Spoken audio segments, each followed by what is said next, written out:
गांव में एक मध्यम वर्गीय परिवार रहता था, जिसमें मामी उर्मिला, उनकी बेटी राशि और भांजी गोपी साथ रहते थे। गोपी बचपन में ही अनाथ हो गई थी, इसलिए उसकी मामी उर्मिला ने उसे अपने घर में पाल पोस कर बड़ा किया। हालांकि उर्मिला गोपी से अपनी बेटी राशि की तुलना में कम स्नेह रखती थी। गांव में रोजगार के ज्यादा साधन नहीं थे, इसलिए दोनों बहनों ने टोकरी बेचने का काम शुरू किया। वे सुंदर सुंदर बेत की टोकरी बनाती और बाजार में बेचती। उनकी मेहनत की हर कोई तारीफ करता, मगर उर्मिला को यह पसंद नहीं था कि गोपी भी उतनी ही तरक्की करे जितनी राशि। एक दिन सुबह सुबह गोपी और राशि ने काम शुरू किया। वे दोनों बेत की टोकरी बुन रही थीं। उर्मिला आकर बोली, राशि, तू आराम कर, तुझे यह सब करने की जरूरत नहीं। गोपी करेगी सब काम। लेकिन माँ, हम दोनों साथ काम करेंगे तो जल्दी हो जाएगा। तू चुप कर। गोपी के बिना तो वैसे भी हमारा गुजारा मुश्किल है। यह काम करेगी तो ही कुछ कमा पाएंगे। गोपी ने कुछ नहीं कहा। वह जानती थी कि उर्मिला हमेशा उसके साथ भेदभाव करती है, लेकिन उसे अपनी मेहनत पर भरोसा था। उसने मन में ठान लिया कि एक दिन वह अपनी मेहनत से कुछ बड़ा करेगी। शाम को जब गोपी और राशि अपनी टोकरी लेकर गांव के बाजार गईं, तो वहां कई और दुकानदार पहले से मौजूद थे। एक बूढ़ा ग्राहक आया और दोनों से पूछा, बेटा, यह टोकरियां कितने की दे रही हो? चाचा जी, एक टोकरी 50 रुपए की है। बगल में खड़े एक दुकानदार ने जल्दी से कहा। अरे, मेरी टोकरी तो सिर्फ 40 रुपये की है। गोपी को चिंता हुई कि ग्राहक कहीं सस्ती टोकरी न खरीद ले, मगर उसने अपनी मेहनत की कद्र करते हुए कहा, चाचा जी, हमारी टोकरियां हाथ से बनी हैं, मजबूत और टिकाऊ हैं। एक बार ले जाइए, फिर देखिए सालों तक चलेंगी। ग्राहक ने गोपी की बात मान ली और 5 टोकरियां खरीद लीं। आज हमने अच्छा कमाया, गोपी मुस्कुराई और बोली। हाँ, मेहनत का फल हमेशा मीठा होता है।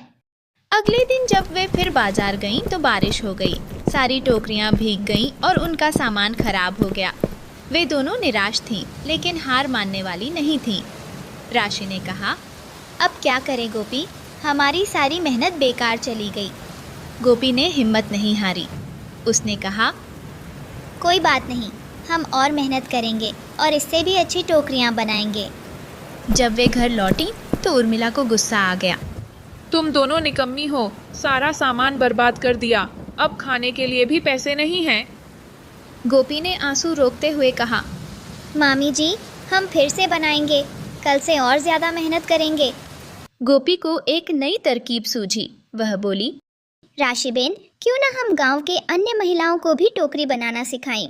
इससे हमारा काम भी बढ़ेगा और उन्हें भी रोजगार मिलेगा। राशि को यह सुझाव अच्छा लगा। अगले दिन वे कुछ महिलाओं को अपने साथ जोड़ने में सफल रहीं। अब वे ज्यादा टोकरियां बनाने लगीं और उनका व्यापार बढ़ने लगा। धीरे धीरे उनकी मेहनत रंग लाने लगी। गांव के लोग भी उनकी तारीफ करने लगे। कुछ महीनों बाद उनकी टोकरियां शहर तक बिकने लगीं।